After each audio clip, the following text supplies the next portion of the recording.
অসমত নতুন চৰকাৰ গঠন হ'ল। নতুন চৰকাৰ গঠন হোৱাৰ পিছত তেওঁলোকৰ প্ৰথম বাজেট অধিৱেশনৰ পিছতে তেওঁলোকৰ প্ৰথম কামটোৱেই হৈছে যে অৰুণোদয়ৰ যিসকল আমাৰ মহিলা মাতৃ যিসকল হিতাধিকাৰী আছে তেওঁলোকৰ মাহিলী যিটো কিস্তি সেই কিস্তিটো কমাই দিয়ে।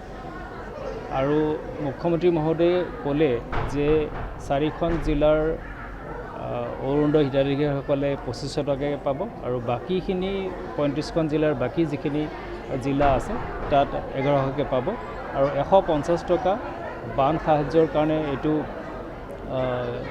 কণ্ট্ৰিবিউশ্যন। গতিকে ইয়াত আমাৰ আটাইখিনি মহিলা আজি সুখী হৈছে যে তেওঁলোকে বানপীড়িত ৰাইজৰ উদ্দেশ্যে 150 টকাকৈ তেওঁলোকৰ ফালৰ পৰা দিব পাৰিছে।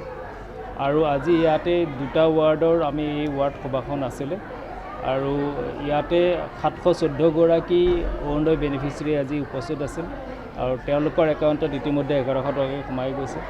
আৰু অসমৰ মাননীয় মুখ্যমন্ত্ৰী মহোদয়ে ইতিমধ্যে ক'লে যে অৰুণোদয়ক লৈ তেওঁলোকৰ আৰু নতুন চিন্তা চৰ্চা বহুতো আছে, য'ত হয়তো অনাগত দিনত অৰুণোদয় হিতাধিকাৰীসকলে লোনো পৰ্যন্ত ল'ব পাৰিব ইয়াৰ পৰা বা এডভান্সো ল'ব পাৰিব।